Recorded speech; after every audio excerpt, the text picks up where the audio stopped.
오늘 하나님께서 주신 말씀은 로마서 1장 8절에서 17절입니다.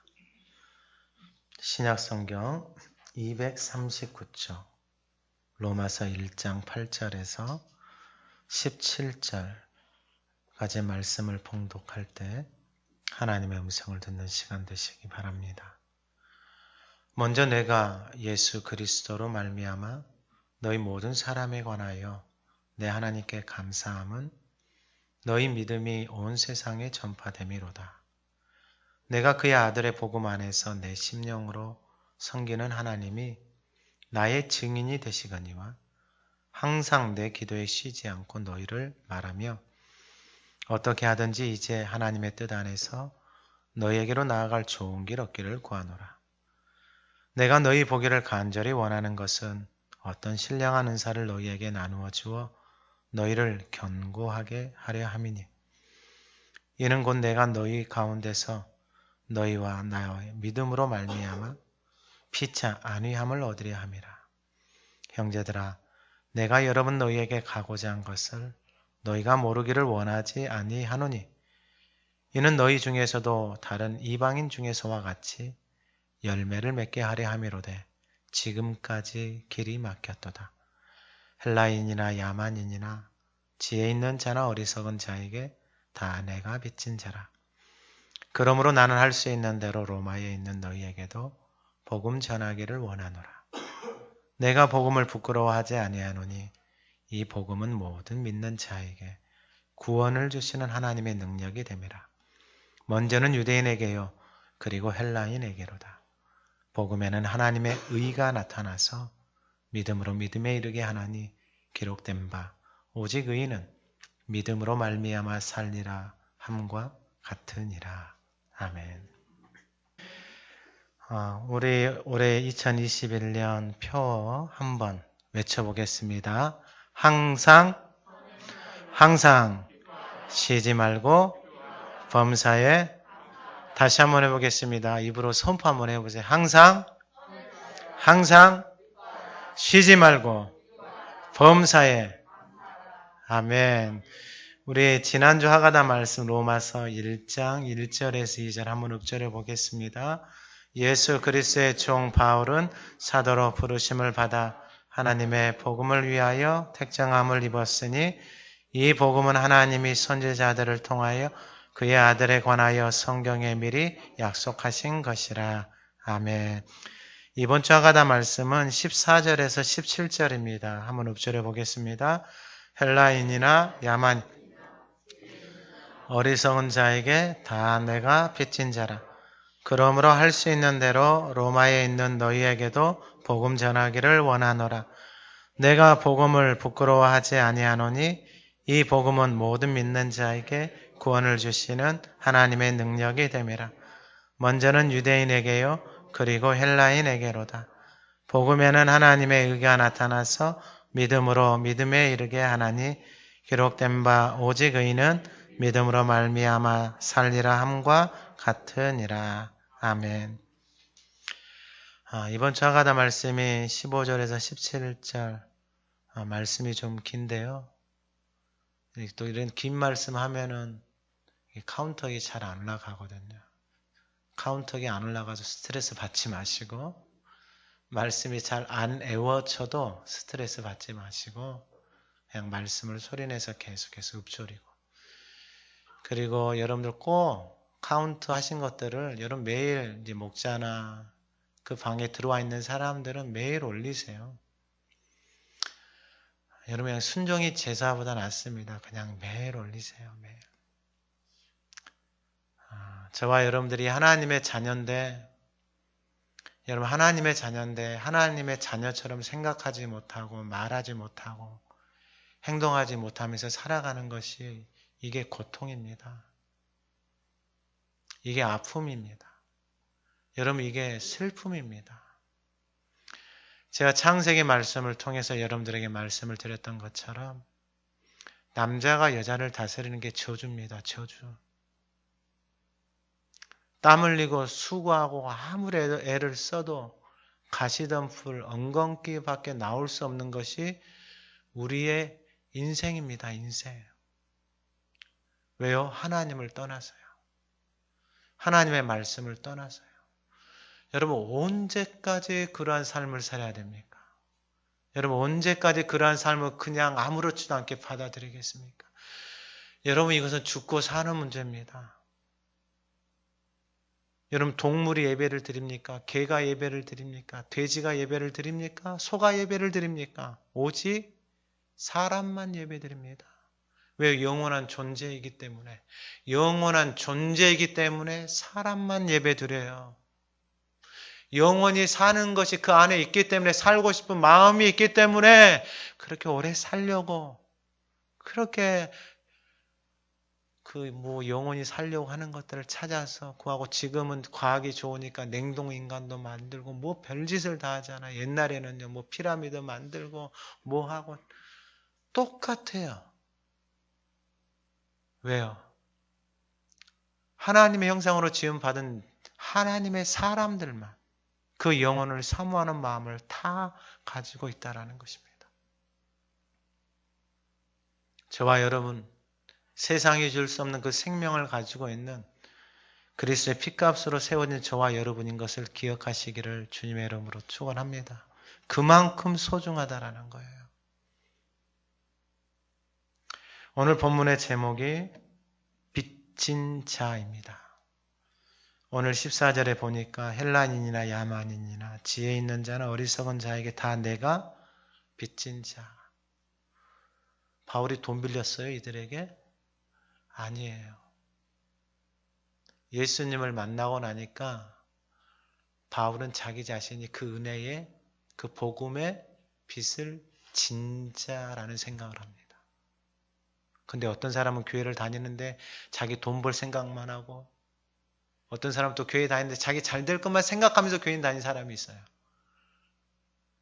도대체 그게 복음일까? 그럼 바울은 왜 자기 자신을 예수를 만나고 복음을 접하고 나니까 자기가 모르는 사람들이잖아요. 왜 그 사람들에게 내가 빚을 졌다라고 생각을 할까? 도대체 바울이 만난 예수님은 누굴까? 내가 만난 예수님하고 다른가요? 저와 여러분들하고 만난 예수님이 다른가요? 저는 다르지 않다라고 생각을 합니다. 근데 왜 사람들은 이렇게 생각이 다를까요? 왜 자기 생각만 하면서 신앙생활 할까요? 왜 자기 잘 될 것만 생각하면서 신앙생활 할까요? 왜 자기만 생각하면서 신앙생활 할까요?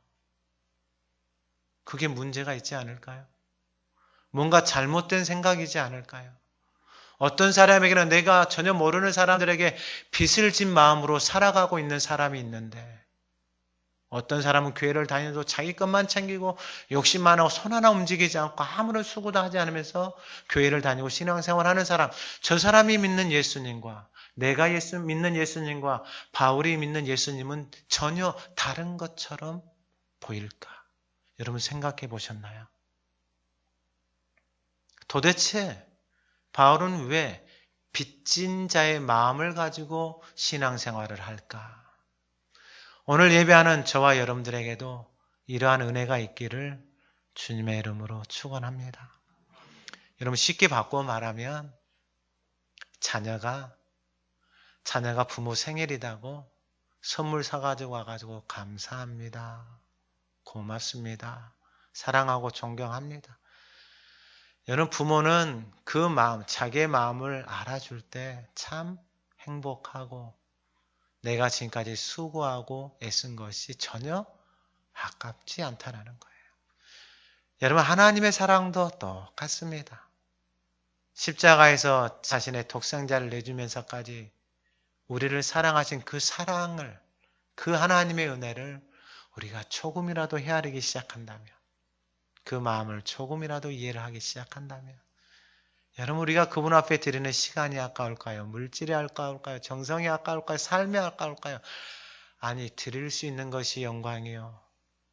그분을 위해서 살아갈 수 있는 것이 기쁨이요. 그분 앞에 드릴 수 있는 그 모든 것들이 은혜인 것을 알게 되어집니다. 디모데전서 1장 13절에 보면은 내가 전에는 비방자, 박해자, 폭행자였다라고 자기 자신을 소개합니다. 그러니까 바울이 아는 것도 많고요. 똑똑하고요. 로마 시민권도 있고요. 돈도 있고요. 그러니까 사람들을 비방하고 박해하고 무시하는 거. 그리고 막 가면은 교회도 그런 사람들 있잖아요. 모여가지고 자기들끼리 잘난 사람들끼리 모여가지고 막 쑥덕쑥덕 하는 사람들 있잖아요. 또 없는 사람 또 없는 사람끼리 모여서 또 쑥덕쑥덕 하는 사람들이. 바울도 그랬어요. 자기가 자기 자신이 비방자, 얼마나 비방을 잘하냐면은 율법을 가지고 다른 사람들을 정죄하고 판단하고 끌고 가고 감옥에 가두고 거기에 열심을 냈던 사람이 누구예요? 바로 바울이에요. 이게 자기 자신을 비방자, 남을 막 험담했던 사람, 목사를 욕하고 장로를 욕하고 교회를 막 욕했던 인생. 그리고 막 남을 막 박해요. 무시하고 없는 사람들을 무시하고 가난한 사람들을 무시하고 그 폭행까지 해요. 사람을 데려다가 폭행하고 심지어는 감옥에 가두고 죽이기까지 했던 인생이 누구였어요? 사도 바울이었어요. 근데 그러한 인생에게 도리어 긍휼을 입은 것은 하나님의 긍휼이 부어진 거예요. 우리가 아는 것처럼 다메섹 도상에서 그분이 찾아오셨어요. 얼마나 답답하셨으며 내가 저 인생을 위해서 내가 아들을 주기까지 했는데 저렇게 살아가는 모습이 너무 가슴 아픈 거예요. 그래서 바울은 죽은 거예요. 다메섹 도상에서 예수님 만나니까요. 눈이 3일 동안 멀었잖아요. 하나님 눈 안 떠주게 해주잖아요. 그러면 평생 봉사로 앞을 못 보고 살아가는 거예요. 죽는 거예요, 인생이. 그런데 은혜를 입고 나니까 그러한 상태 속에 있는 그에게 하나님의 은혜가 베풀어. 그런다고 저와 여러분들이 뭐 비방자, 박행자, 폭행자로 나는 그 은혜를 받기 위해서 이렇게 살 필요는 없습니다. 더 좋은 길이 있는데. 더 좋은 길이 있는데 여러분들의 자식들이 나는 부모에게 사랑을 이렇게 받을 거야 하면서 부모에게 사랑받으려고 막 대들고 큰 소리 치고 땡깡 놓고 말 안 듣고 가서 사고 치고 그러면서 부모가 와가지고 그때서야 부모가 와가지고 자기에게 이름을 불러주고 자기에게 관심을 보여주는 그것을 사랑이다라고 그렇게라도 사랑을 받고 싶어하는 여러분 그러한 모습에서 벗어나서 여러분 부모의 사랑은 여러분 사람만이 부모가 없으면 이미 우리는 죽은 인생입니다. 태어나서 한 2, 3년 동안 먹여주고 재워주고 갈아입혀주지 않으면 그냥 죽은 인생입니다. 여러분 그 자체만으로도 부모를 공경하고 존경할 그렇게 했기 때문이 아니라 그냥 부모라는 그 이유만 여러분 한번 생각을 해보세요. 없으면 죽은 인생이에요. 나를 낳는데 먹여주고 재워주고 씻겨주고 입혀주고 돌보아주지 않으면 사람은 여러분 죽습니다. 동물들은 또 달라요. 동물들은 그냥 쑥 놔놓고 몇 시간 있다가 그냥 쫓아서 막 다녀요.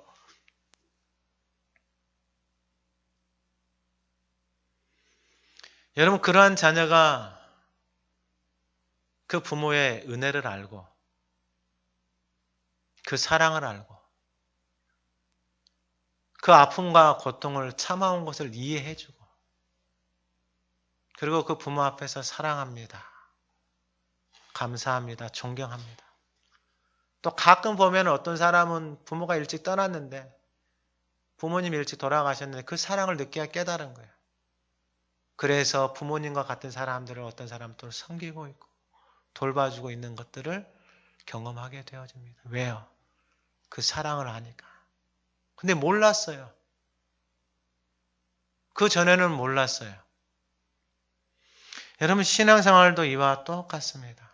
바울은 예수님을 만나고 나니까 자기에게 베풀어 주신 은혜가 자기가 도저히 받을 수 없는 은혜인 것을 깨달은 거예요. 그래서 그 은혜를 깨닫고 나니까 이 은혜를 갚을 길이 무엇일까? 그 은혜의 빛을 갚을 길이 무엇일까? 나를 위해서 이렇게 수고하고 고생해주고 땀 흘려준 그 부모님을 위해서 내가 해줄 수 있는 게 무엇일까? 그래서 이 땅에서는 그 부모님을 섬기는 것을 하나님을 섬기는 것처럼 우리에게 말을 하고 있습니다. 그것을 미리 바울은 깨닫고 자기 자신은 헬라인, 야만인, 지혜가 있는 자, 지혜가 없는 자. 하나님의 마음이 들어오니까, 하나님의 사랑이 들어오니까 더 이상 사람들을 차별하지 않아요. 더 이상 사람들을 자기 기준으로 나누지를 않아요. 예전에는 비방하고 박해하고 폭행하고 나는 어디에 속했고 나는 어디에 속했고 나는 어디에 속했고 그러한 것에 익숙해져 있던 사람이 하나님의 사랑이 들어오니까 모든 사람들이 다 그 하나님의 사랑을 받을 만한 가치가 있고 그러한 하나님의 사랑을 받을 만한 존재인 것을 깨닫게 되어진 것입니다. 그래서 자기 자신을 복음의 빛을 진 자다라고 고백하고 있는 것입니다. 바울이 오늘 본문을 통하여서 이 빛을 진 자, 도대체 무엇에 빛을 졌을까? 그것은 먼저 아들의 복음입니다. 9절에 내가 그의 아들의 복음 안에서 그의 아들의 복음 예수 그리스도를 만난 것입니다. 십자가에서 나를 위해서 죽으신 그 예수 그리스도를 만난 그 아들의 복음, 그 예수 그리스도를 증거하는 것입니다. 왜요? 그 아들의 복음에 빛을 졌기 때문입니다. 8절에 보면은 내가 예수 그리스도로 말미암아 너희 모든 사람에 관하여 내 하나님께 감사함은 너희 믿음이 온 세상에 전파됨이로다. 내가 예수 그리스도로 말미암아. 근데 지금 로마에 있는 사람들에게 복음이 전파된 것이 들려온 거예요. 근데 사도들이 로마에 가서 복음을 전하지 않았거든요. 그러면은 이 복음은 흩어진 다른 믿음의 사람들이 로마에 가서 복음을 전했어요. 그러니까 그 로마에 또 복음이 전해져서 로마에도 예수를 믿는 사람들이 있다라는 것을 바울이 듣게 되어진 거예요. 그래서 하나님께 감사하다라는 거예요. 그러면서 뭐라고 말하냐면은 9절에 내가 그의 아들의 복음 안에서 아들의 복음, 예수 그리스도를 증거하는 거예요. 여러분 예수 그리스도를 왜 증거하고 저와 여러분들이 예수 그리스도의 이름을 왜 붙들고 저와 여러분들이 왜 예수 그리스도를 따라가냐면은 여러분 예수님이 자기 자신에 대해서 말씀을 하셨어요. 여러분 제가 지난주에도 말씀을 드렸잖아요. 여러분 절에 다니는 자 부처는 자기 자신이 구원자다. 나를 따라 구원을 받는다. 여러분 이런 말 한 적 없어요. 나를 따라서 그 구도자의 삶을 살아가는 인간이 인간답게 살아가는 길을 가르쳐 준 거지. 나를 따라오면 구원자다. 나를 믿으면은 영생을 얻는다. 여러분 이런 말 한 적이 없어요. 유교도 똑같고. 근데 예수님만이 자기 자신에 대해서 그렇게 선포를 하셨고 그렇게 말씀을 하셨어요. 그리고 그 말씀을 믿는 사람들, 여러분 상식적으로 생각을 했을 때 예수님이 십자가에 죽으시고 돌아가셨어요. 근데 제자들이 그 돌아가셔서 부활하신 예수님을 만나고 예수님 부활했다고 증거를 해요. 여러분 만약에 예수님이 돌아가셨는데 부활하지 않은 것을 제자들이 만들어서 자기들의 목숨을 내놓고 증거를 할 이유가 하나도 없어요. 아니 내가 목숨을 내놓고 예수님이 죽었다가 부활했습니다라고 말할 이유가 하나도 없는 거예요. 바보가 아닌 이상. 그렇게 전하면 자기가 어떻게 되는데요? 자기가 죽는 것을 아는데 이런 바보가 아닌 이상 예수님이 십자가에서 죽으시고 사흘 만에 부활하시면 나는 이 부활의 증인입니다 라고 가가지고 자기 목숨을 내놓고 예수님을 전할 이유가 있어요? 없어요? 하나도 없지요. 하나도 없지요. 하나도 없어요. 1도 없어요. 안 그래? 1도 없어요. 1도. 나에게 무슨 유익이 있다고 그 예수 그리스도를 가고 전하냐. 바보가 아닌 이상. 근데 사람들이 죽어도 예수님이 우리의 죄를 위해서 십자가에 죽으시고 부활하셨다고 사람들이 전하는 거예요. 전하는 거예요. 그러니까 전하니까 사람들이 어떻게 해요? 그 예수를 믿는 거예요. 할렐루야. 이게 복음의 능력이에요.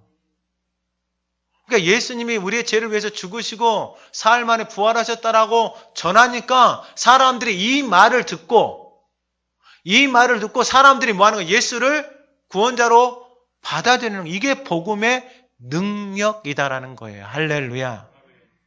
다른 거 없어요. 그러니까 그 사람들에게는 이 예수님이 하신 말씀이, 예수님이 하신 그 말씀이 사역이 그대로 믿어지는 거예요. 믿어지니까 믿어진 그 말씀이 그의 삶 속에서 능력으로 나타나는 거예요. 그래서 예수님의 이름을 붙들고 살아가는 거예요. 오늘 예배하는 저와 여러분들이 그 이름을 붙들고 살아가는 은혜가 있기를 주님의 이름으로 축원합니다. 이게 어마어마한 능력이에요. 여러분, 이름에 능력이 있는 것을 아세요? 모르세요? 여러분, 이름에 능력이 있는 걸 알아요. 특별히 우리나라의 정서상 뭐 집안에 누가 있다, 뭐 별단 사람이 있다, 옛날에 뭐 했다, 그러면은요, 그 사람 이름 해가지고요, 명함 받아가지고요, 넣어갖고 다니면서 해요. 저도 그런 기억이 있어요. 고속도로에서 걸렸는데, 고속도로에서 과속을 해가지고 순찰차한테 걸렸어요. 너무 오래됐어요. 그런 명함을 하나 빼가지고 줬어요. 그러니까 조심히 과속하지 마시고 가십시오 하면서 갔던 아주 오래된 명함만 보여줘도 그런 능력이 있어요. 근데 이 하나님의 이름, 여러분 옛날에는 이름조차도 못 불렀어요. 어디에 이름을 불러요? 여러분들 꼬맹이가 와가지고 야, 신대호 너 이리 와봐. 기분 나빠요, 안 나빠요? 당연히 나쁘죠. 장로님 이름, 야, 너 이리 와봐. 꼬맹이가, 애기가 와. 야, 너 이리 와봐. 기분 나빠요, 안 나빠요? 당연히 기분 나쁘죠. 자기 이름을 함부로 부르니까 너무 기분 나빠요. 또 어떤 사람은 자기 아버지 이름을 함부로 애들이 부른다고 가가지고 막 그 애들 막 혼내요. 어디 감히 함부로 이름을 부르냐고. 그 이름에 능력이 있는 것을 아는 거예요. 그래서 여러분 말씀을 보면은 하나님의 사람들은 다 그 이름을 붙들고 살아요. 할렐루야. 여러분 사도 바울도 여러분 그 이름 때문에 살아가는 거예요. 그 이름 때문에. 왜요? 그 이름에 무엇이 있는 것을 알아버렸어요. 능력이 있는 것을 알아버렸어요. 그래서 요한복음 3장 우리가 잘 아는 하나님이 세상을 이처럼 독생자를 이는 그를 믿는 자마다 멸망하지 않고 무엇을 얻는다? 영생을 얻는다. 하나님이 약속해 주셨어요. 할렐루야. 그러니까 그 아들을 믿으면 무엇을 얻는다? 영생을 얻는다. 왜 영생을 얻느냐? 왜 영생을 얻어요? 여러분 그냥 말씀을 보시면 돼요. 단순해요. 요한복음 5장 24절 내가 진실로 너희에게 이른 내 말을 듣고 또 내 말을 듣고 나 보내신 이를 믿는 자는 영생을 얻었고 심판에 이르지 않아 사망에서 생명으로 옮겨졌다. 내 말을 듣고 예수님 말을 듣고 나 보내신 자를 믿는 자. 요한 1서 5장 11절의 증거는 이것이니 하나님이 우리에게 영생을 주신 것과 이 생명이 그의 아들 안에 있는 이것이니라. 그의 아들 안에 하나님이 뭘 주셨어요? 영생 생명을 주셨어요. 여러분 이게 믿어지세요? 자 물어볼게요. 여러분들은 어떻게 나오셨어요? 여러분들 이 몸으로 엄마 뱃속에서 자궁을 통해서 쑥 나왔어요? 여러분들이 이 몸으로 나오셨냐고요? 아니에요. 이 눈에 보이지 않는 그 정자 난자가 만나서 여러분들이 형체가 나. 그건 믿어지세요?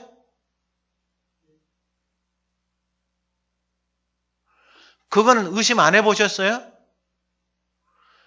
여러분 이 씨앗 하나 땅에다 심잖아요. 그러면 그 씨앗을 심으면 그 씨앗을 사과나무에 씨앗을 심었어요. 그럼 그 씨앗에서 뭐가 나와요? 그건 어떻게 하세요?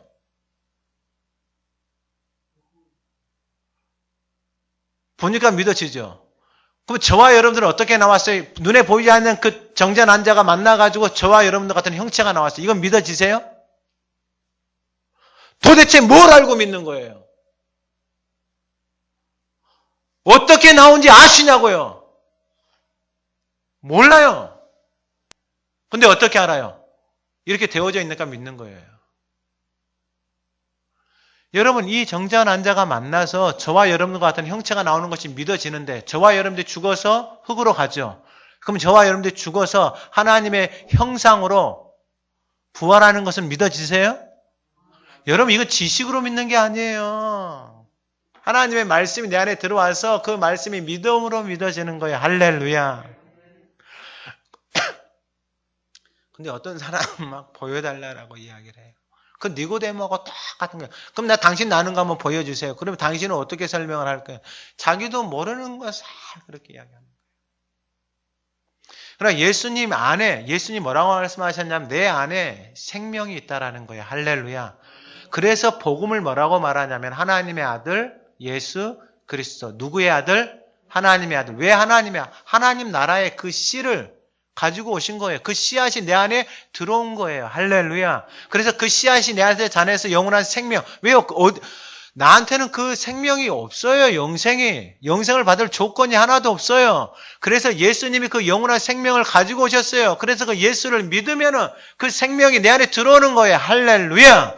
그래서 그 생명이 내 안에서 부활하는 거예요. 할렐루야. 그래서 예수님이 친히 보여주신 거예요. 예수님이. 그리고 우리의 삶에서 그걸 다 보고 살잖아요. 우리 안에서 그걸 경험하고 살잖아요. 그 씨앗들이 심겨져서 그러한 형체가 나오는 것이 믿어지는데 저와 여러분들이 죽어서 부활의 형체로 나오는 것을 왜 못 믿냐고요. 똑같은 건데. 똑같은 거예요. 똑같은 거. 그래서 하나님의 말씀이 내 안에 들어와서 그 씨앗이 내 안에 심겨져서 그 씨앗들이 내 안에서 충만하게 자라나서 그 하나님의 말씀이 내 안에 충만해져서 그것이 내 삶 안에서 하나님의 그 사람으로 살아가게 그 말씀이 그 씨앗이 자라나서 나를 끌어가는 거예요. 할렐루야. 그러니까 그 우리나라 사람 말이 씨가 된다 그러잖아요. 그 말의 씨가 떨어져서 그렇게 되는 거예요. 그러니까 여러분 절대로 여러분 하나님 보시기에 여러분은 세상 말, 악한 말, 거짓된 말을 하지 마시란 말이에요. 제가 하가다를 하면서 깨달은 게 저는 여러분 이번 주 하가다 있잖아요. 헬라이나 야마야 지혜느냐 그러잖아요. 다 내가 뱉은 자라. 그러면 내가 할 수 있는 로마에 있는 여기에 복음 전하게 내가 복음을 붙거나 여러분 이 말씀이 있잖아요. 이 말씀이 제가 하면서 느낀 게 말씀이 길이 만들어져요. 길이. 그러니까 생명의 말씀에 길이 만들어지니까 무엇을 들어도 이 생명 안에서 해석이 되어지는 거예요. 할렐루야. 그게 뭘 들어도 해석이 되어지는 거예요. 나쁜 말을 해도 그냥 생명으로 해석이 되어지는 거예요. 드라마를 봐도 생명으로 해석이 되어지는 거예요. 누구를 만나도 왜요? 이게 말씀의 길들이 만들어지니까 생명의 생각들이 만들어지니까 그 생명의 씨앗들이 내 안에 뿌려져서 자라나니까 더 이상 악한 말들, 거짓된 말들, 어둠의 말들, 속이는 말들 이런 것들이 더 이상 내 안에서 없어져 가는 것들을 내가 느끼는 거예요. 내가. 할렐루야. 그러니까 모든 사람들이 멋있게 보이는 거예요. 아름답게 보이고 사랑스럽게 보이고. 옛날에는 내 기준으로만 봤어요. 내 기준으로. 정말 가치도 없는 그 기준을 가지고 자기가 하나님 되어져서 자기의 이 기준점을 가지고 바울도 그랬던 거죠. 근데 복음 예수를 만나고 나니까 그게 싹 바뀌어버렸어요.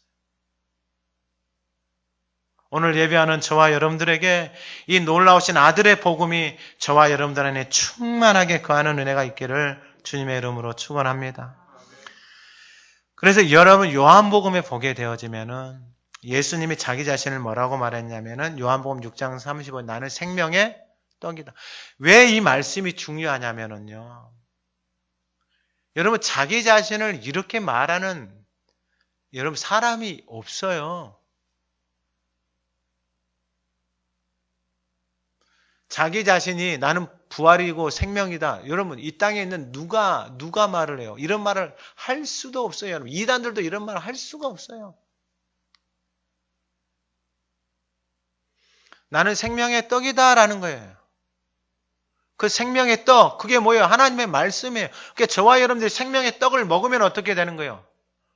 생명의 떡으로 충만한 거예요. 여러분 우리의 몸이잖아요. 저와 여러분들 뭘 좋아해요? 김치 좋아하잖아요. 된장국 이런 거 좋아하잖아요. 나이 드신 분들은. 그렇게 먹으니까 몸이 그러한 체질이 되어지는 거예요. 그래서 여러분들 외국에 나가서 햄버거만 먹으라고 스파게티만 먹으라고 하면 아이고 김치 한번 먹어봤으면 소원이 없겠네 이런 거예요. 소원이. 어떤 선교사님 책을 썼어요. 그 책 제목이 뭐냐면 김치 하나도 포기하지 못하는 선교사라는 책도 썼어요. 그만큼 먹었기 때문에 이것이 그렇게 내 몸이 그렇게 길들여져 있기 때문에 그것을 원하는 거예요. 근데 똑같아요. 우리의 혼도, 우리의 영도 똑같은 거예요. 내가 무엇을 먹고 내가 무엇을 듣고 보느냐에 따라서 내 몸이 그렇게 길들여지는 거예요. 그 길들여진 인생대로 내가 살아가는 거예요. 여러분, 제가 창세기 3장 말씀을 통해서 여러분들 계속해서 말씀을 드렸어요. 남자가 여자를 다루는 게 저주예요, 저주. 에베소서 여러분 5장에 보게 되어지면은 여자는 남자를 복종하라 그랬죠. 어떻게 해요? 죽게 하는 것처럼.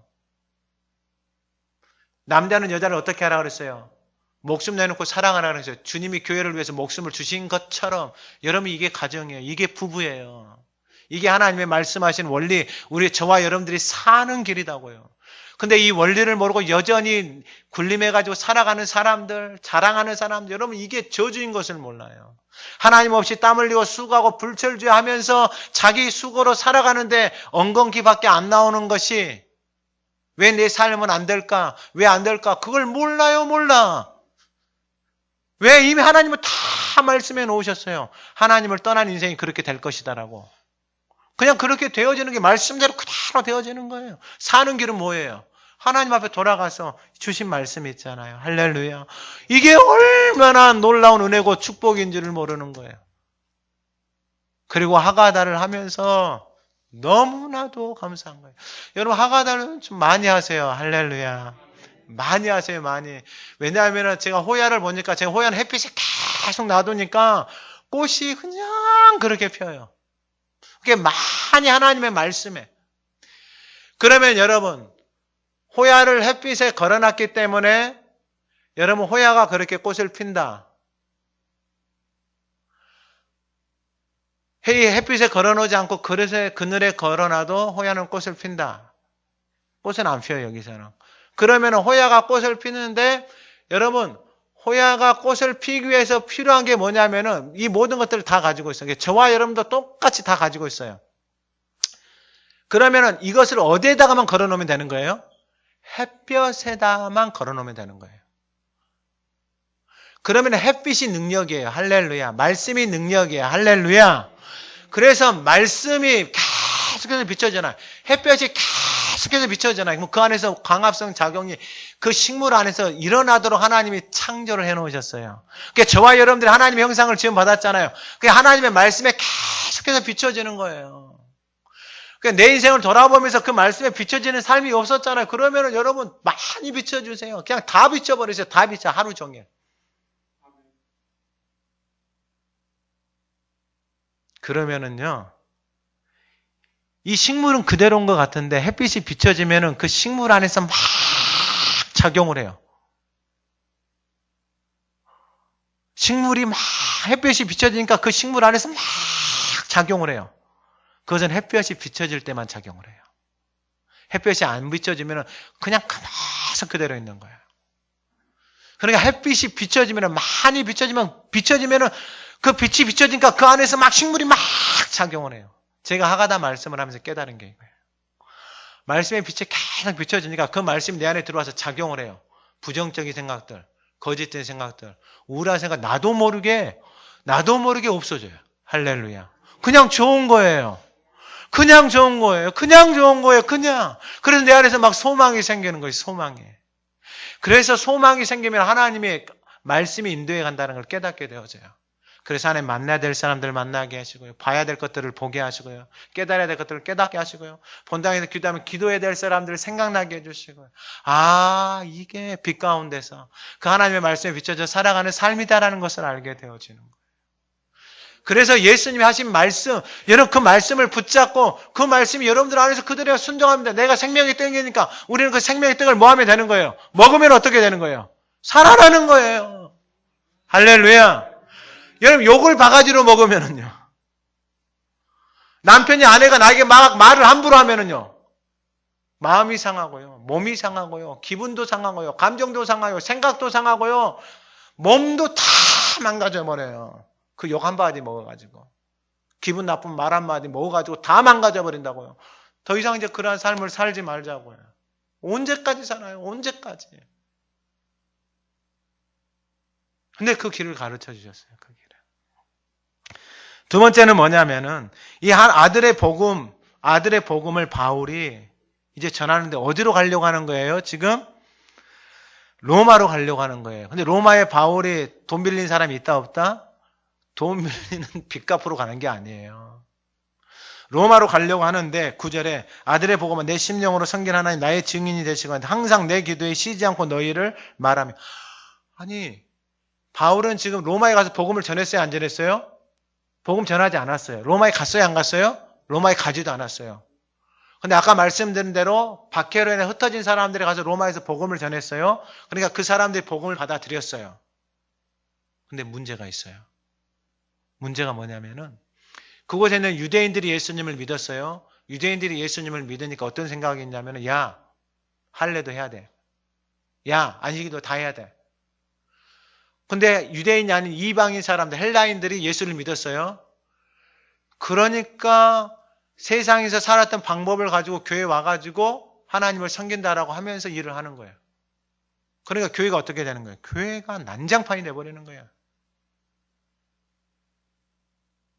바울이 그 소식을 듣고 가장 먼저 한 게 뭐였냐면은 항상 내 기도에 쉬지 않고 너희를 말하였다.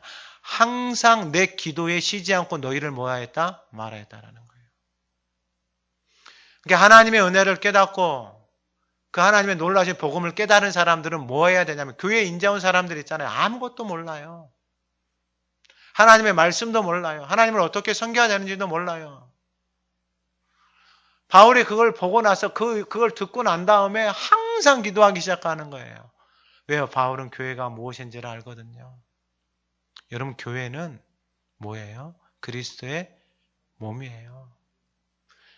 교회는 그리스도의 머리 대신 주님 안에서 그 말씀 안에서 교회는 온전하게 하나가 되어져서 자라나야 되는 거예요. 그래서 여러분 교회는 그리스도의 몸으로 하나님께서 이 땅 가운데 세우셨어요. 이게 얼만큼 중요하냐면요. 구약에서는 하나님의 나라가 있다라는 것을 모세를 통해서 하나님이 뭘 만들게 했어요? 성막을 만들게 했어요. 그러니까 하늘의 식양을 따라서 모세에게 성막을 만들게 했어요. 그리고 하나님의 그 성막으로 내려오셔서 그 안에 내주하시고 거하셨어요. 왜요? 인간이 이게 하나님이라는 존재에 대해서 믿지를 못하는 거예요. 그러니까 하나님이 친히 인간의 눈높이로 내려오셔서 성막 안에서 거하셨어요. 그리고 그 성막을 섬기는 사람들을 하나님이 세우셨어요. 그래서 히브리서에 가면은 모세를 내 집에 충성된 종이다라고까지 이야기를 하는 거예요. 여러분 이 땅에서 육신을 입고 살아가는데 영원하신 그 하나님의 나라에서 살아가는 삶을 미리 이 땅 가운데서 뭐 하는 거예요? 여러분 할 수 있다라는 것이 이게 어마어마한 축복이에요. 여러분 이 원리를 아셔야 돼요. 그럼 오늘날의 교회를 세우셔서 그리스도의 몸으로 세우셨잖아요. 그러면 그리스도의 몸된 성도 한 사람 한 사람을 건강하게 세워가서 믿음의 장성한 분량으로 성장하는 것이 교회를 사도 바울은 깨달아요. 그런데 지금 로마에 있는 교회를 봤어요. 교회를 보니까 이제 사람들이 뒤죽박죽 교회 안에 다 들어와 있어요. 자기 생각, 자기 방법, 사회에서 하던 대로 신앙생활하고 교회를 다녀요. 아까 서론의 말씀을 드린 것처럼 교회를 다니는데 사도 바울은 빚진 자의 마음을 가지고 교회를 다녀요. 그러니까 헬라인이나 이방이나 다 사도 바울보다 못한 사람들이에요. 근데 그 사람들을 섬기고 그 사람들에게 빚진 마음으로 그 사람들을 대접하고 복음을 전하고 있어요. 근데 어떤 사람은 교회를 다니는 이 빚진 자의 마음이 있는가에 다른 사람을 정죄하고 판단하고 무시하고 함부로 말하고 돼요. 도대체 왜 같은 예수를 믿는데 왜 같은 복음을 들었는데 이렇게 다를까? 그래서 그 교회를 위해서 바울이 가장 먼저 했던 게 뭐예요? 항상 뭐 하는 거예요? 기도하는 거예요. 여러분 기도가 없는데 입을 열게 되잖아요. 그럼 다 자기 의고 자기 생각이고 자기 열심히 될 확률이 99.9%예요. 아무리 좋은 것이다라고 하지만 그 아들의 복음을 이 로마에 전하려고 하는 두 번째 이유가 뭐냐면 바로 열매를 맺으려고 하는 거예요. 여러분 신앙생활은 결국은 열매로 나타나는 거예요. 여러분 농부가 땅에다가 씨를 뿌리고 수고하고 애를 쓰면서 그 더운 여름에 김을 메고 여러분 물을 대주고 가꾸어주고 관리하는 게 결국 무엇을 따려고 하는 거예요? 열매를 따려고 하는 거예요. 여러분 그 열매를 얻는 농부의 기쁨은 이루 말할 수가 없습니다. 여러분 신앙생활 예수님이 우리를 위해서 십자가에 죽으셨잖아요. 그리고 생명을 주셨잖아요. 왜 주셨어요? 나 먹고 잘 살라고요? 여러분 그건 다 덤이에요. 덤. 할렐루야. 여러분 예수님이 말씀하셨어요. 나를 위해서 한번 살아봐라. 직장을 다녀도 여러분들이 뭘 해도 여러분 그 하나님의 나라를 위해서 살아봐라. 지금까지는 여러분 내 삶의 주변에 있는 사람들 내 마음에 안 들면 무시하고 내 마음대로 정죄하고 판단했는데 이제는 하나님의 복음을 위해서 살아가는 거예요. 그래서 이 복음을 전하기 위해서 남편을 어떻게 섬길까? 아내를 어떻게 섬길까? 자녀를 어떻게 섬길까? 이웃을 어떻게 섬길까?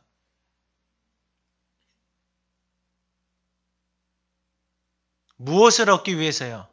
열매를 얻기 위해서 그러한 수고와 그러한 헌신과 그러한 노력이 있어야 된다라는 것을 아는 거예요.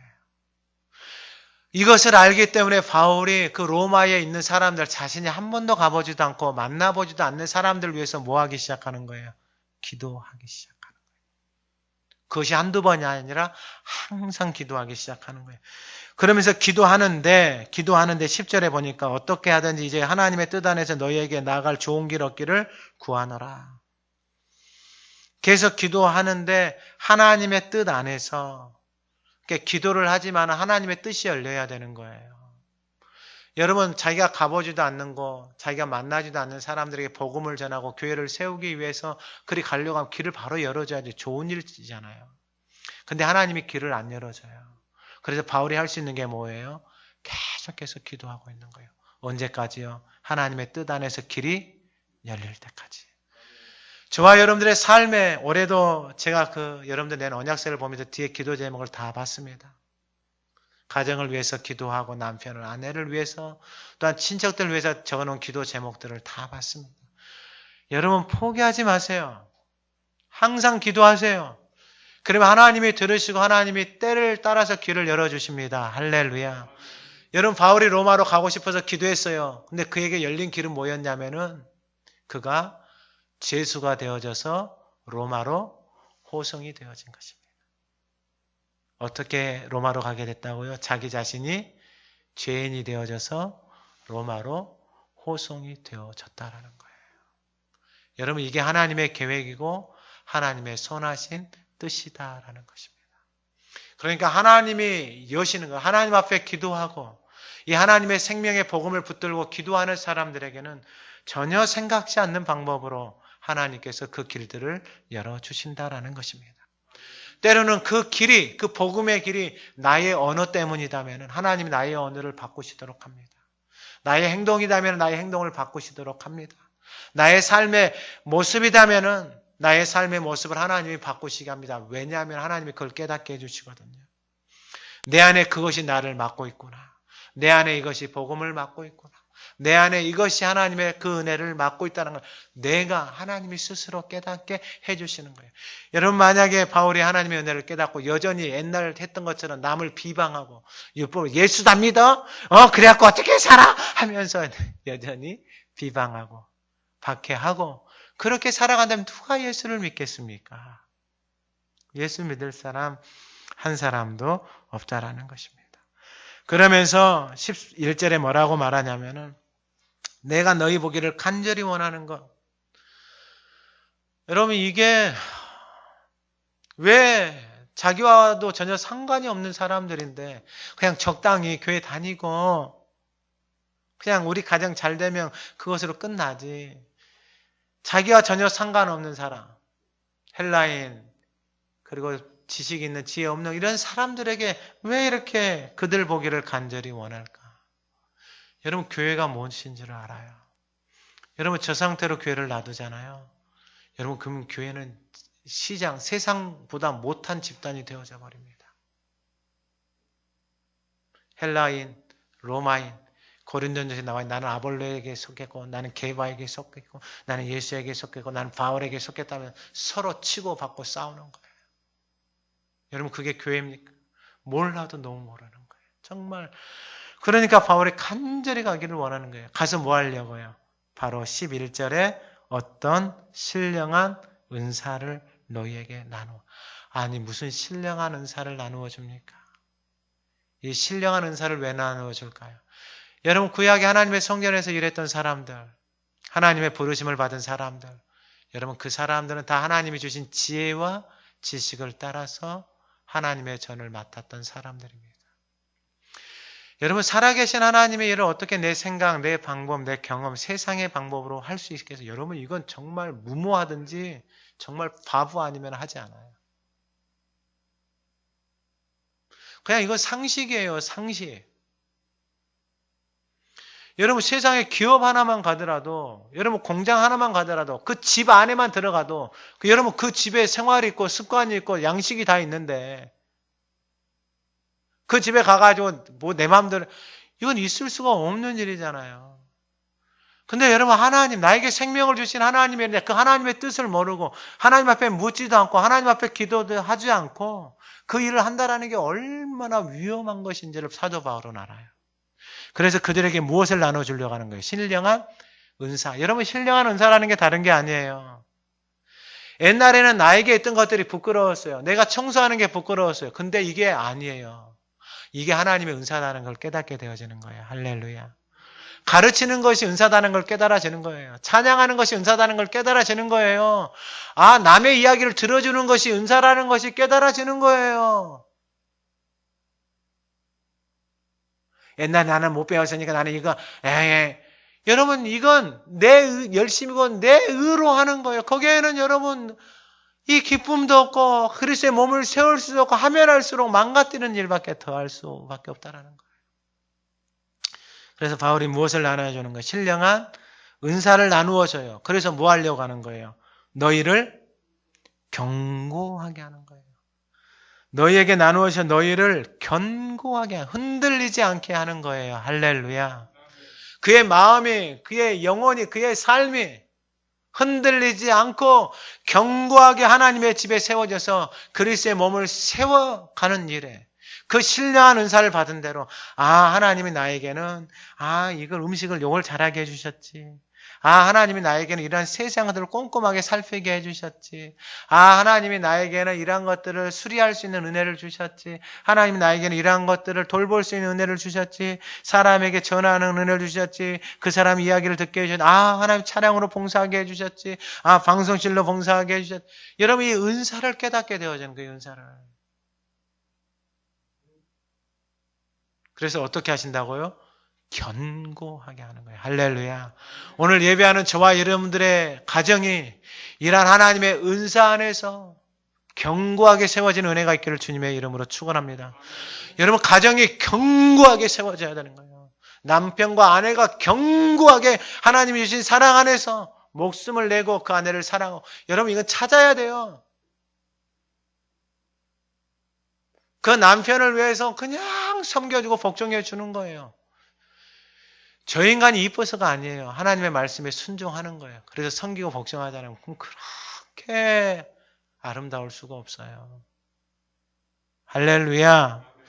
안 하니까 그러는 거예요. 안 하니까. 내가 기준이 되어져서 어떤 생각만 하고 있냐면은 내 마음에 안 드는 것만 생각하고 있어요. 내가 그러더라고요. 내가. 근데 하나님의 말씀이 들어오니까 그 말씀 앞에는 순종을 안 하면서 내 마음에 안 든 것만 생각하고 있는 거예요. 불편한 것만. 여러분 그러한 생각을 가지고 그러한 마음을 가지고 무엇을 섬기고 무엇을 복종을 해요? 할 수가 없어요. 할 수가. 그러니까 내 힘으로는 할 수가 없는 거예요. 그래서 복음, 그리스도의 말씀, 생명의 말씀이 내 안에 들어와서 내 자신이 그 말씀 앞에 드려질 때 내가 살아나고 가정이 살아나고 이 재단이 살아나고 견고하게 되어지는 거예요. 할렐루야. 어떠한 공격이 와도 외부에서 와도 이단들이 와도 하나님 안에서 견고하게 세워져 있는 여러분들을 통해서 그 사람들이 도망가고 떠나는 거예요. 바울은 그걸 경험하고 있거든요. 다니면서 그걸 경험하고 있거든요. 교회들의 아픔들을 무너져 가고 있는 교회들을 복음에서 경험하고 있거든요. 그러니까 로마로 가고 싶은 거예요. 그들에게 말씀을 가르쳐서 복음으로 세우고 싶은 거예요. 견고하게 하고 싶은 거예요. 그런데 자기 마음대로 길이 열려요, 안 열려요? 안 열려요. 안 열려요, 길이. 그런데 길이 열린다고 열리는 게 자기 자신이 뭘로 돼서 가는 거예요? 죄수가 돼가지고 가는 거예요. 여러분, 이게 하나님의 역사입니다. 할렐루야. 이게 하나님의 우리의 인생과 우리의 삶 가운데서 그 복음을 위해서 빚진 자의 마음으로 살아갈 때 하나님 우리의 삶의 모든 필요한 것들 전혀 될 것 같지도 않는 그런 상황과 환경 속에서 하나님이 일하시고 역사하시고 우리의 인생을 끌어가신다라는 것입니다. 아무리 수고해도 여러분 내가 아무리 뭔가를 하려고 해도 여러분 인생이 되지가 않아요. 제가 지금 주중에 그 연세대 명예교수라는 분이 있어요. 나이가 101살. 그 사람이 이 글을 썼어요. 기자가 해서 글을 썼는데 뭐라고 말하냐면은 인간이 행복할 수 없는 두 가지의 사람이 있다라는 거예요. 첫 번째가 뭐냐면은 이 정신이 가난한 사람. 정신이 가난한 사람은 로또를 맞아도 돈이 들어와도 그 인생은 불행하다라는 거예요. 왜냐하면 만족도 모르고 삶의 행복도 모르는 거예요. 두 번째는 어떤 사람이냐면은 이기적인 사람. 그러니까 이기적인 사람. 여러분 사회가 여러분 함께 살아갈 때 그 함께 살아가고 그 안에서 사랑하고 섬김으로 인해서 그 안에서 나오는 그 놀라운 은혜와 축복을 이 사람은 평생을 경험하지를 못해요. 왜요? 이기적으로 생각하니까. 우리가 너무나도 당연하게 생각하고 있는 이 말인데 우리의 삶을 한번 가만히 살펴보세요. 얼마나 내 이기적으로 내 중심적으로 살아가는지. 그런데 그곳에 무엇이 들어가야지 그 모든 것들이 깨지냐면 바로 복음이신 예수 그리스도 하나님의 말씀이 들어와서 저와 여러분들이 그 말씀을 따라서 가기 시작할 때에 그 하나님의 놀라운 역사가 저와 여러분들의 인생을, 가정을 그리고 이 재단을 변화시키고 견고하게 세워간다라는 것입니다. 그러면서 12절에 이는 곧 내가 너희 가운데서 너희와 나의 믿음으로 말하는 피차 아니함을 얻으려 함이라. 너와 나의 믿음, 여러분 믿음은 철저하게 말씀 위에 서서 그 말씀이 나를 끌어가는 것이 믿음이에요. 여러분 믿음의 정의를 여러분들이 분명하게 하셔야 됩니다. 내가 믿음이 있다는 것은 그 말씀이 내 안에 들어와서 내가 그 말씀 위에 서서 그 말씀 위에 순종할 때 그것이 믿음이에요. 그 순종이 없는 것은 믿음이 아니에요. 그것은 지식이에요. 지식. 그래서 그 믿음으로 말미암아 피차 뭐 한다라는 거예요? 피차 아니한다. 이것은 뭐냐면 서로 격려해주고 서로 지지해주고 칭찬해 준다라는 거예요. 서로. 더 이상 교회에서 수군거리고 끼리끼리 이런 것이 아니고 서로 믿음 안에서 피차 뭐 해주는 거예요? 서로 지지해주고 격려해주고 세워가는 거예요. 그러면서 13절 형제들아 내가 여러 번 너희에게 가고자 한 것을 너희가 모르기를 원하지 아니하노니 이는 너희 중에서도 다른 이방인 중에서와 같이 무엇을 맺게 하는 거예요? 열매를 맺게 하는. 여러분 철저하게 이것은 열매입니다. 예수님이 오셔서 하나님의 독생자이신 예수님이 오셔서 예수님의 그 생명의 씨앗이 우리 가운데 뿌려졌어요. 그 뿌려진 씨앗이 갈릴리에 뿌려진 그 씨앗이 여러분 여기까지 왔어요. 그러니까 그 씨앗은 결국은 생명을 계속해서 뭐 하는 거예요? 생명을 낳는 거예요. 여러분 이 나라도 불과 120년 전에 전혀 우리와 상관없는 사람들이 이 땅에 와서 성경 던져놓고 자기 목숨 내어놓고 참수당하고 밀물과 썰물의 차이 속에서 여러분 그 안에서 죽은 사람들이 부지기수예요. 양화질에 가면 그 사람들의 여러분 그 묘가 지금도 보존되어져 있어요. 왜 그 사람들이 자기와 상관없는 나라에 와서 이 복음을 던지고 가는 거예요? 이 복음에 뭐가 있는 거예요? 생명의 씨앗이 있는 거예요. 할렐루야. 그래서 오늘 저와 여러분들이 이 자리에 앉아 있는 거예요. 그래서 그 은혜에 빚진 사람들이에요. 그 복음에 빚진 사람들이에요. 그 복음의 빚을 졌다라고 생각하는 사람들은 이제 복음을 위해서 살아가는 거예요. 할렐루야. 그 복음을 나누는 거예요. 그 복음을 모르고 여전히 자기 열심으로 살아가는 사람들에게 복음을 나누는 거예요. 그러면서 마지막으로 14절 15절 헬라이나 야만이나 지혜 있는 자나 어리석은 자에게 다 내가 빚진 자다. 헬라인, 야만인, 지혜 있는 자, 어리석은 자에게 다 내가 뭐라는 거예요? 빚을 지고 있다라는 거예요. 여러분, 이게 복음의 능력이고 복음을 정확하게 깨달은 사람들의 삶을 통해서 나타나는 고백이에요.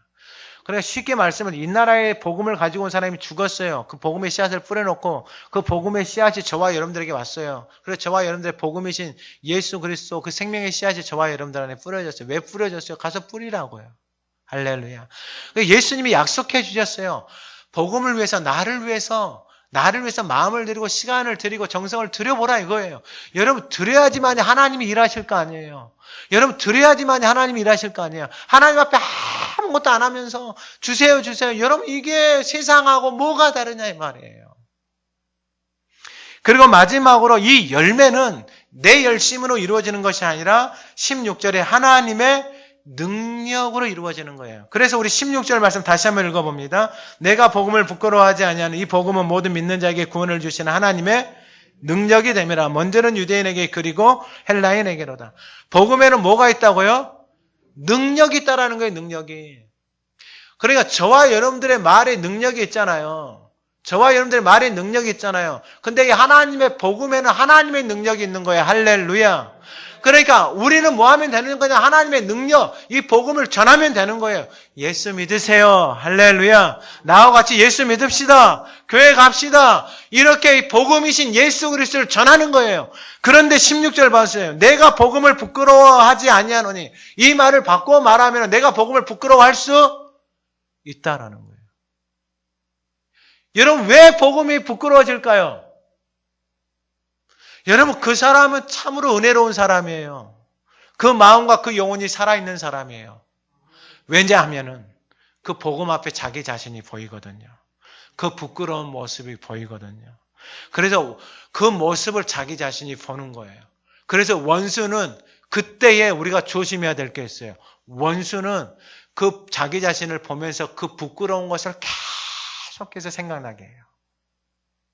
야, 네가 부끄러운데, 야, 네가 그러는데, 야, 네가 뭔 복음을 전하니, 야, 네가 뭔 예수를 전하니, 뭔 네가 예수를 전하면서 교회 가자고 말하니, 그 부끄러운 모습을 계속 보게 해서 입을 못 대게 하는 거야. 나와 같이 교회 갑시다. 예수 믿읍시다. 이 말 한마디 떼는 게 그렇게 어려운 거예요. 왜 그렇게 어렵냐면은 복음은 모든 믿는 자께 믿지 않는 사람도 있어요. 내가 예수를 전하면은 다 믿는 것이 아니고 100명에게 전하는데 1명 믿을 수도 있어요. 아니 1명도 없을 수도 있어요. 근데 믿는 사람들에게는 무엇이 나타나냐면 하나님의 능력이 나타나는 거예요. 할렐루야. 그러니까 여러분 포기하지 마세요. 올해 여러분들 기도 제목에다 적어놓은 것들 포기하지 마시고 바울도 똑같았어요. 그렇게 가고 싶은데 그렇게 전하고 싶은데 그래서 계속 기도하고 있는데 길이 계속해서 막히는 거예요. 그런데 뭘로 하나님이 바울을 로마로 보냈다고요? 죄수로 보냈어요. 여러분 이게 기도의 응답이에요. 죄수로 가가지고 바울이 감옥에서 뭐하고 있어요? 로마서 마지막 16장에 가면 바울이 자기에게 찾아온 사람이 뭘 전하고 있어요? 복음을 전하고 있는 거예요. 자기가 뭔데요? 감옥에 갇혀있는 죄수인데 복음을 전하고 얼마나 창피하고 얼마나 부끄러워요. 어머 나는 죄수야. 나 감옥에 있어. 나 아무 말도 못해. 나 이렇게 집이 이런다. 나 이거 어떡해. 이러고 있는 것이 아니라 그 감옥 안에서 자기에게 오는 사람들에게 무엇을 전했어요? 복음을 전했어요. 왜요? 복음에 무엇이 있다고요? 하나님의 능력이 있다라는 거예요. 제가 17절만 읽고 맞겠습니다. 복음에는 하나님의 의가 나타나서 믿음으로 믿음에 이르게 하나니 기록된 바 오직 의인은 믿음으로 말미암아 살리란과 같으니라. 구약의 하박국 선지자를 통해서 말씀하신 것을 히브리서 11장에 보면 아브라함부터 아담부터 시작해가지고 믿음으로 살아간 사람들의 이야기를 다 적어놨어요. 복음에는 바로 그 믿음, 하나님의 의가 나타나서 믿음에서 믿음으로 저와 여러분들의 삶이 그 잃어버린 그 하나님의 나라에 그 영원한 생명 안에 믿음에서 믿음으로 들어가는 저와 여러분, 그리고 저와 여러분들과 함께 손을 잡고 우리의 삶의 아름다운 열매들을 주님께 인도하는 복음의 빚진 자, 예수를 우리의 삶을 통해서 더 이상 부끄러워하지 않고 증거할 수 있는 저와 여러분이 되기를 주님의 이름으로 축원합니다. 하나님, 왜 나에게는 이 복음의 빚진 자의 마음이 없습니까? 왜 우리에게 이 빚진 자의 마음이 없습니까? 하나님 아버지, 우리의 이 완악한 마음을 긍휼히 여겨주시옵소서. 하나님의 은혜와 자비로 우리의 마음을 녹여주시고, 여전히 내 삶에 믿지 않는 가족, 믿지 않는 친척, 이웃을 위해서 하나님 앞에 기도함으로 이 영원한 생명의 복음을 하나님 준비하게 하옵소서. 하나님이 길을 여실 때 부끄러워하지 않고 빚진 자의 마음으로 예수 그리스도를 전할 수 있는, 여보 나와 함께 예수 믿읍시다, 여보 나와 함께 예수 믿읍시다, 아들아 딸아 나와 함께 예수를 믿자, 나와 함께 이 하나님의 자녀로 살아가자 기도하며 하나님 앞에 빚진 자의 마음으로 복음을 부끄러워하지 않는 하나님의 존귀한 자녀로 서게 하옵소서. 그러한 가정, 그러한 재단으로 세워지게 하옵소서. 예수님의 이름으로 기도드립니다.